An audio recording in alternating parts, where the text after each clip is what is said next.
October 2022. A mother in Price, Utah, watches footage from a newly installed bedroom camera. The screen shows her 31-year-old disabled daughter's room at 2:47 a.m. What she witnesses in the next 3 minutes will shatter her world forever. Rewind to 2014. A seemingly caring stepfather enters their lives. For 8 years, no one questions why Ashley's seizures are getting worse, why she's losing weight, or why she seems increasingly terrified at night. No one realizes that behind closed doors, a predator is methodically exploiting the perfect victim. A young woman trapped in her own body, unable to speak, unable to move, unable to cry for help. As investigators dig deeper, they uncover a 20-year trail of similar victims across 3 states, women and girls whose voices were silenced, warnings ignored, red flags dismissed, until a single nanny cam footage exposed not just a predator, but an entire system that failed to protect those who needed protection most. This is the story that would spark a revolution in disability rights. This is the case that would change laws.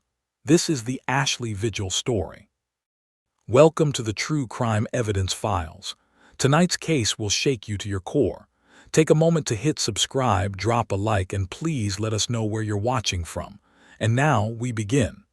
Price, Utah, population 8,715.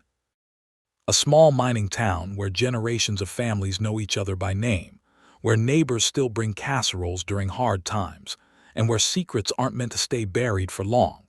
Here, in a modest home on a quiet street, Paula Vigil had created a sanctuary, a space meticulously designed around her daughter Ashley's needs. Every room, every corner, every piece of medical equipment carefully placed to make life easier for a young woman who couldn't move or speak for herself.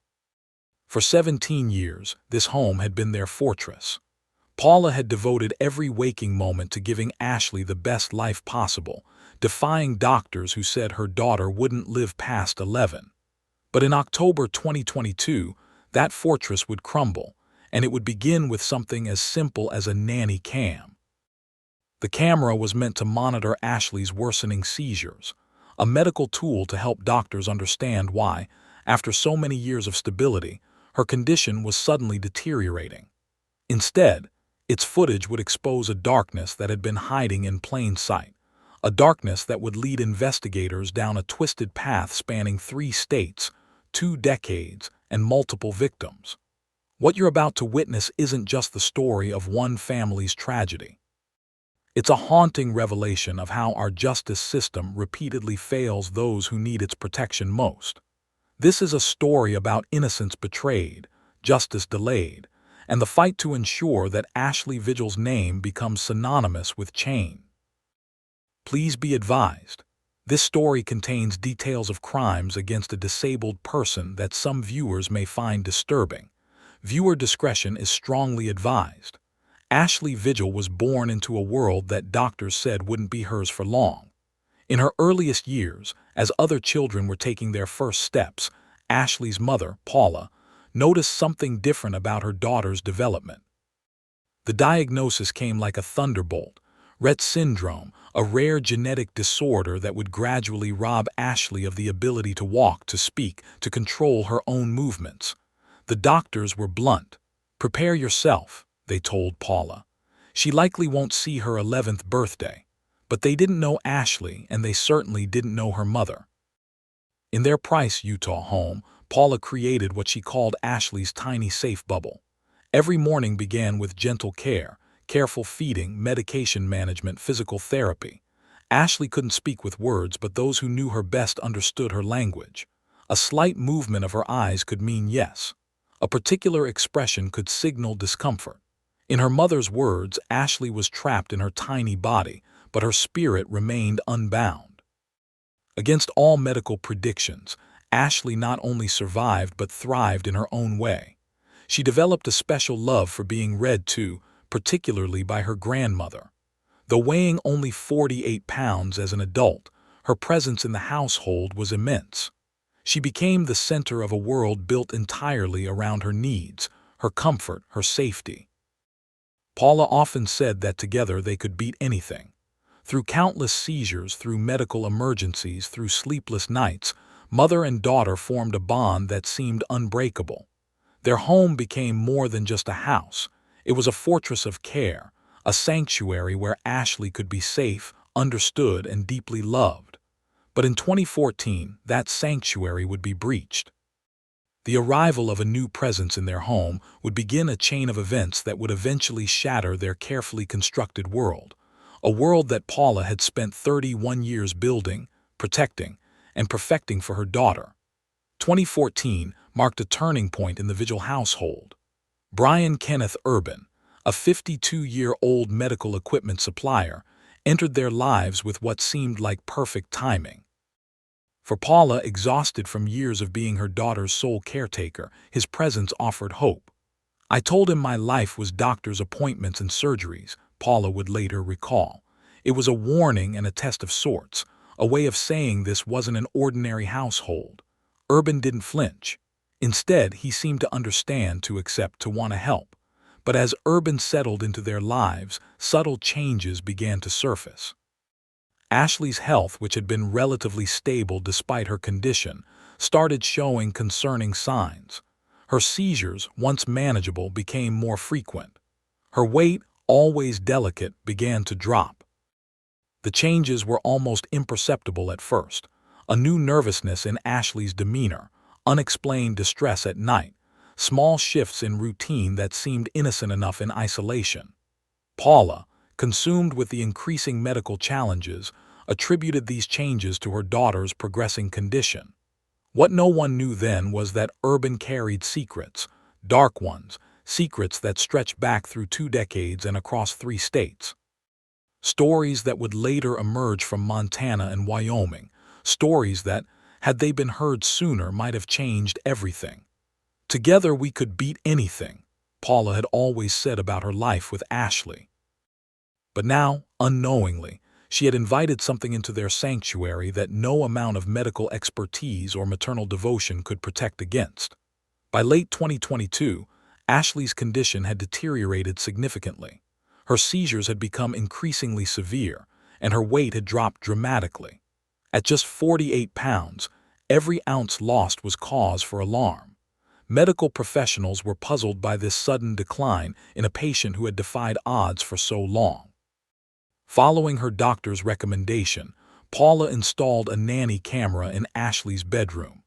The purpose was simple: to monitor the nighttime seizures, to understand their patterns, to help the medical team adjust Ashley's care. It was a decision that would unveil something far more sinister than any medical condition. On that October night, as Paula reviewed the footage, her world collapsed. The camera had captured what no mother should ever have to witness. Her husband, the man she had trusted with her daughter's care, was methodically violating Ashley's sanctuary. The footage showed Urban entering the room, removing Ashley's clothing, assaulting her, then carefully redressing her, leaving no trace of his crimes.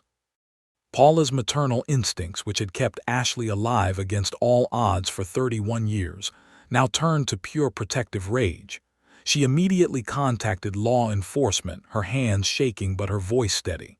She reported what she had discovered.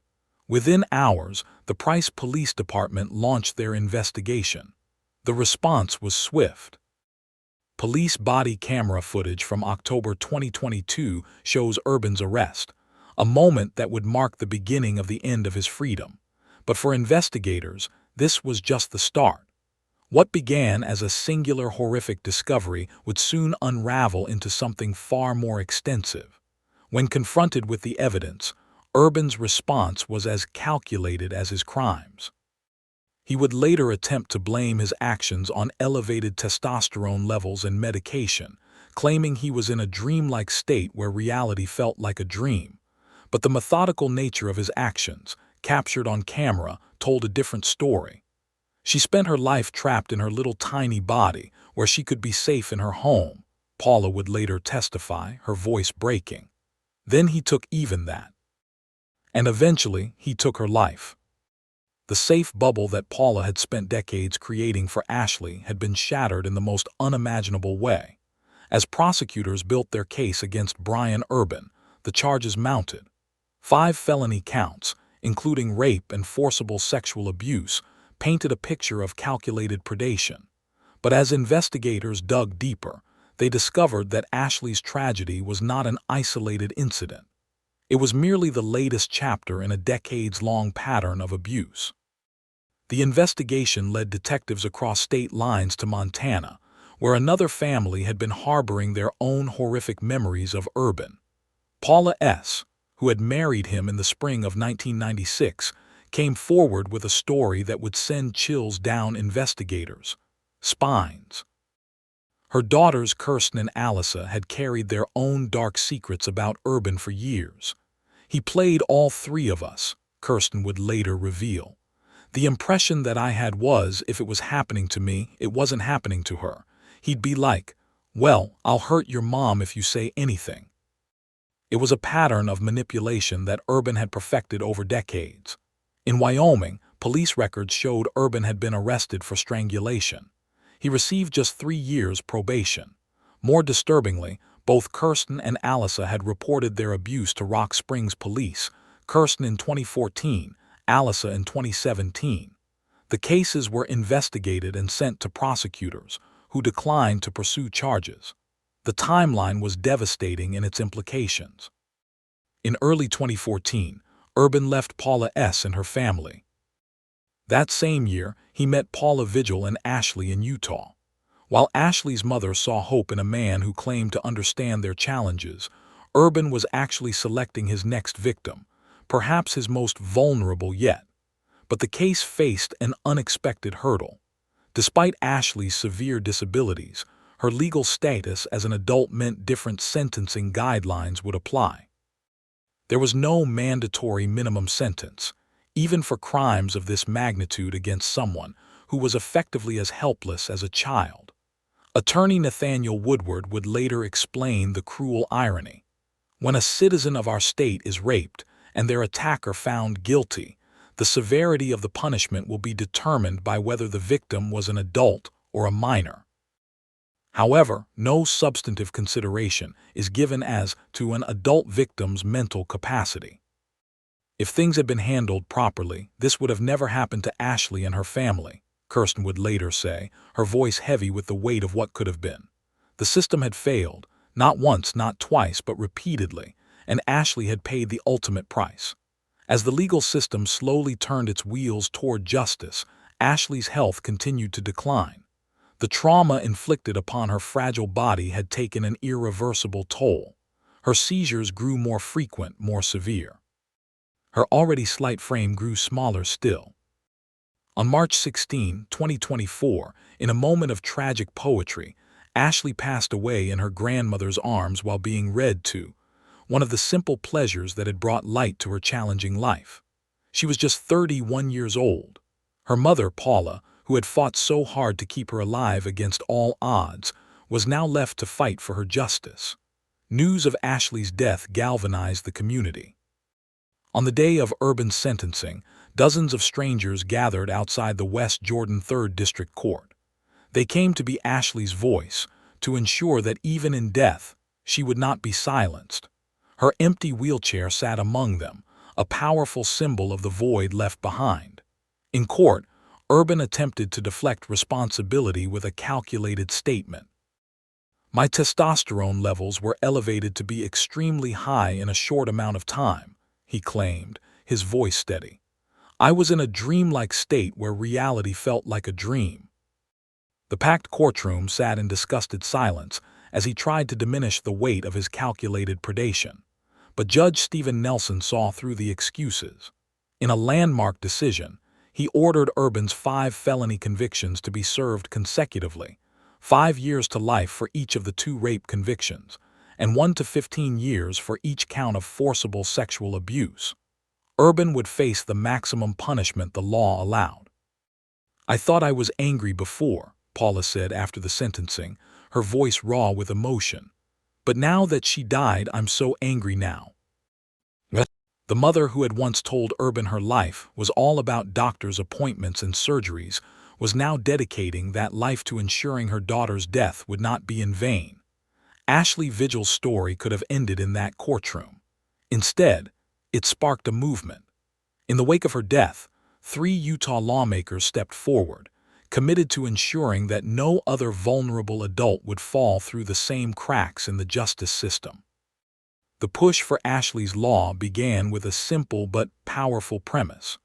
A person's legal status as an adult should not diminish their protections when they're as vulnerable as a child. Attorney Nathaniel Woodward, who helped draft the legislation, put it plainly: we must consider an adult victim's mental capacity when determining sentencing for these heinous crimes. The community's response was immediate and overwhelming. At Urban's sentencing, Ashley's empty wheelchair sat among a sea of supporters who had never met her but felt compelled to become her voice. They chanted in unison, "Who are we here for? Ashley." Their message echoed through the courthouse halls, demanding change. From Montana, the family that had tried to sound the alarm about Urban years before joined the fight. They drove hundreds of miles to stand with Paula Vigil, to testify to the pattern of abuse that the system had failed to stop. Their presence sent a powerful message. This wasn't just about changing Utah's laws. It was about fixing a broken system across state lines. The ripple effects of Ashley's case began touching other aspects of disability rights. Hospitals nationwide started reviewing their security protocols for vulnerable patients. Background checks for medical equipment suppliers faced greater scrutiny.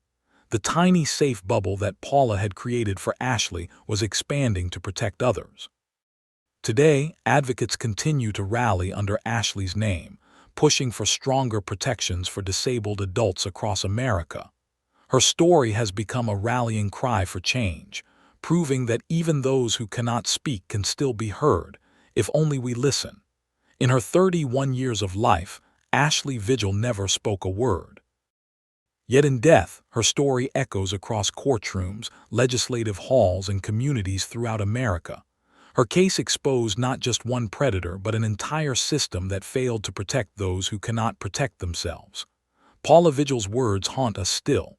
She spent her life trapped in her little tiny body where she could be safe in her home. Then he took even that, and eventually he took her life. But through Ashley's law, her mother's fight ensures that Ashley's life continues to protect others. Ashley Vigil never had the chance to make her voice heard. But now, through her legacy, thousands of vulnerable adults might finally find their protection, their justice, their voice.